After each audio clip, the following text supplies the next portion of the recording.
One of the biggest problems for Muslims is the spiritual reliability of Muhammad. Some of the descriptions of Muhammad receiving revelation sound like something straight out of The Exorcist. Apart from that, there are a number of details in the Muslim sources that seriously call into question Muhammad's spiritual reliability. We know from Muslim records that when Muhammad began receiving revelations, his first impression was that he was demon-possessed. We know that after his experience in the cave, he became suicidal, tried to hurl himself off a cliff. We know that it was his wife Khadija and her cousin Waraka who persuaded him that he wasn't possessed, he was a prophet of God. Now, what happened to Muhammad in the cave when the Quran started coming to him? I don't know. But I know this, when he ran out of that cave, terrified, depressed, and suicidal, he was convinced that he had seen a demon. And that's a problem. And there are other problems. Think about the satanic verses, the verses that Muhammad delivered to his followers and later claimed were from Satan. When Muhammad, this is how the story goes, when Muhammad was preaching in Mecca, he didn't win very many converts, but he wanted his countrymen to accept Islam, and he was hoping to receive a revelation that would help them. And then one day, of course, he got the revelation he was looking for. It said, "Have you not heard of Alat and Alusa and Manat, the third, the other? These are the exalted cranes whose intercession is to be hoped for." So there are these three goddesses that are like birds. They're exalted cranes who can carry your prayers to Allah. This was originally part of Surah 53 of the Quran. Muhammad delivered these verses to his followers. He bowed down in honor of them, and his followers bowed down with him. But a little while later, Muhammad told his followers that these verses, which he had delivered as part of the Quran, weren't really from God, they were from Satan. And he replaced them with the words that we find in the Quran today. So when you read Surah 53, keep in mind the fact that it originally promoted polytheism and that Muhammad couldn't tell the difference between a revelation from God and a revelation from Satan. It's also interesting to note that at one point late in life, Muhammad was a victim of a magic spell, according to him, not according to me. Several passages in Bukhari report that someone stole a hairbrush from Muhammad and used it to cast a spell on him. Ibn Ishaq tells us that Muhammad was bewitched during this time, and Bukhari adds that the spell made him delusional. So according to Muslim sources, God's greatest prophet was under a spell for, let's say, a year. And that's a problem. And so we look at the historical records and we find that Muhammad originally thought he was demon-possessed. He became suicidal when he started receiving his revelations. He delivered verses from Satan, and people could cast spells on him. And Muslims, a lot of Muslims don't know anything about this, but even if you point it out, they say, it's no big deal. But I look at it and say, maybe there's something wrong here.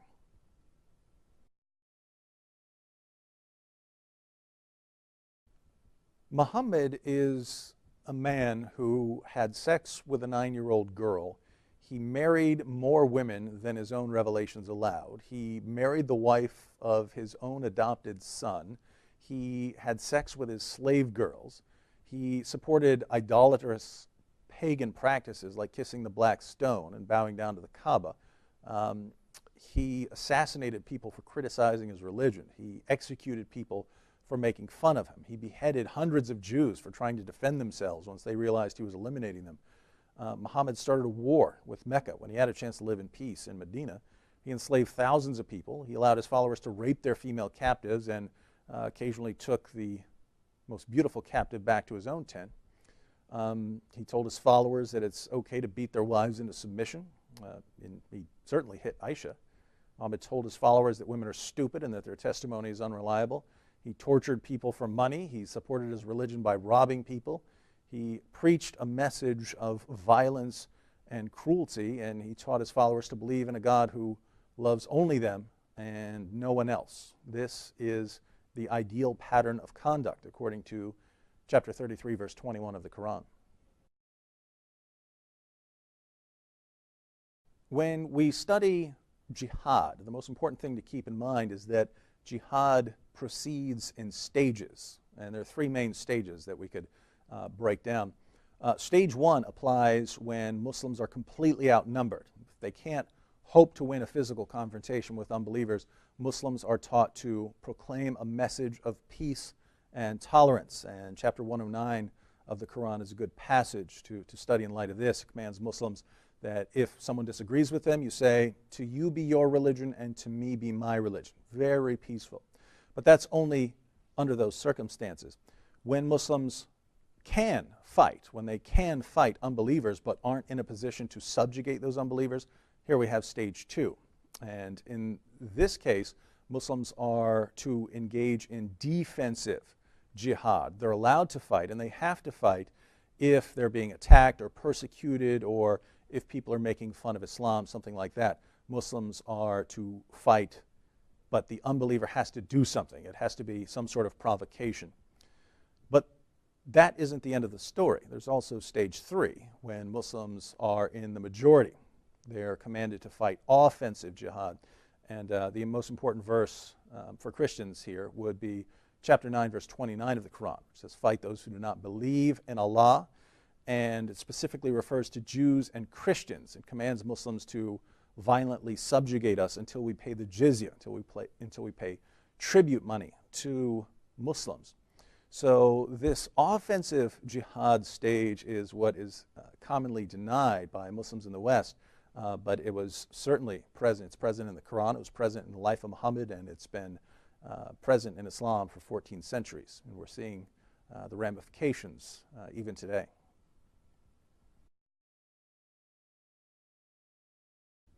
One of the most popular Muslim arguments is the scientific accuracy of the Quran. The claim here is that Muhammad revealed things that couldn't have been known during his time, and this is just nonsense. The Quran is a scientific catastrophe. Chapter 1886 of the Quran says that the sun sets in a muddy pool. 86, 6 through 7 say that semen is formed between the backbone and the ribs. 88:20 says that the earth is flat. 65:12 says that there are 7 earths.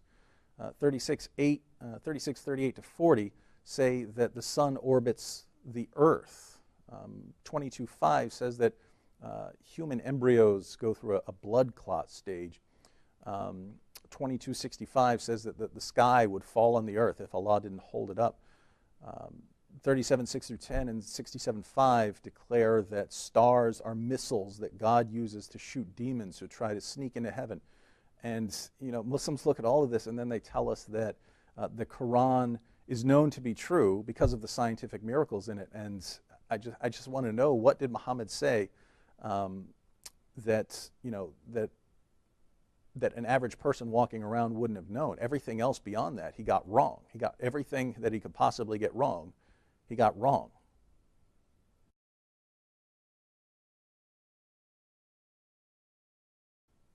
The Quran is also filled with historical errors, and we find these things over and over again when we read the Quran. The pattern is Muhammad tells a story, and we can trace the story back to some kind of forgery or some other historically inaccurate account.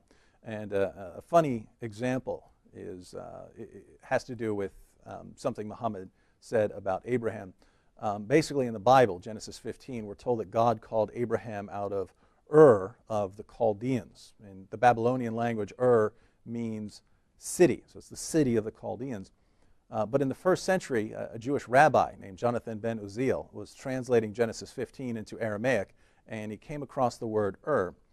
He didn't know how to speak Babylonian, so he confused the Babylonian word Ur, which means city, with the Hebrew word Ur, which means fire. And this mistake caused him to mistranslate the passage. Instead of saying that God delivered Abraham out of Ur of the Chaldeans, Jonathan's mistranslation said that God delivered Abraham out of the fire of the Chaldeans. Now, why is this important? Well, Jewish writers ran with this idea of Abraham escaping the fire. And so the Talmud eventually contains stories in which Abraham was thrown into a fire by the Chaldeans and was miraculously rescued by God. These stories were popular in Arabia during the time of Muhammad, which is crucial because in the Quran, Surah 21, we read about Abraham being delivered from the fire. Now, Muhammad claimed that he got this story from God, but we know that the story of Abraham being delivered from the fire was based on a mistranslation of the word Ur. So what makes more sense here? That God also mistranslated the word Ur, or that Muhammad was getting some of his stories from the people around him? This is why it's not surprising to read in chapter 25, verse 5 of the Quran, that Muhammad's contemporaries were accusing him of copying various tales in the Quran from earlier writers.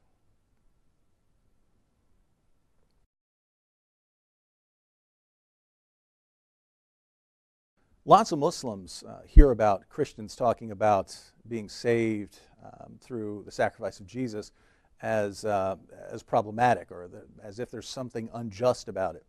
How could God punish one man for the sins of others? And there are Quranic passages that they get this from.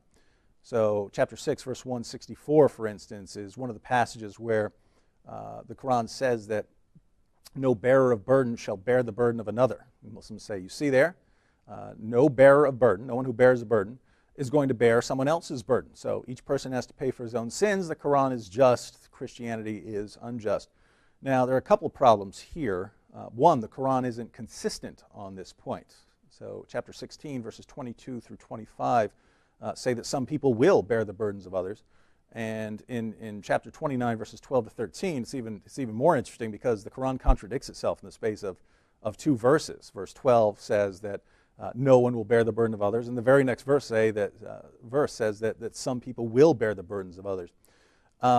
So the Quran leaves it open that some people will bear the burdens of others. And here the burden, of course, is burden of sin. So Muhammad expands on this in the Hadith, Sahih Muslim 66:65 through 66:68. You have several passages where Muhammad declares that Muslims with sins as heavy as a mountain will approach on Judgment Day, and Allah will take their sins and put them on the backs of Jews and Christians. So Jews and Christians, according to Muhammad, will be punished in hell for the sins of Muslims. Allah is going to take away the sins heavy as a mountain from the Muslims and put them on the Christians. And here it's just interesting because Muslims condemn Christianity. It's unjust for Allah to punish Jesus for the sins of Muslims when that's what Muhammad said. But Muslims don't know it because they don't read their sources. That's why we have to tell them.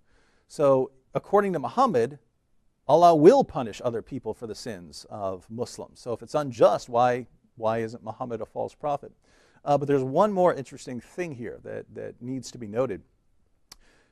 Notice what the Quran says. So in other words, if we just toss out the fact that the Quran contradicts itself on this point, and if we throw out all of the hadith where Muhammad declares that Jews and Christians will be punished for the sins of Muslims, if we just focus on the passages that Muslims want to bring up, namely, no bearer of burden shall bear the burden of another. Even in these passages, notice what they say. They don't say, no one can bear the burden of another. They say, no bearer of burden shall bear the burden of another. In other words, no one who already has a burden of sin can bear the burdens of others. Why? Because you have to answer to God for your own sins. You can't go taking away the sins of other people. Well, what would this leave open? This would leave open the idea of someone who has no sin being able to bear the burdens of others because he has no burden on his own. And so, according to Islam, there's only one person ever who was sinless, and that's Jesus. And so the message of Christianity and Islam can be compared like this. According to Christianity, the one person who could ever bear the burdens of others did it. And the message of Islam is that the one person who could ever bear the burdens of others didn't do it. And yet they claim that they have a superior view of Jesus.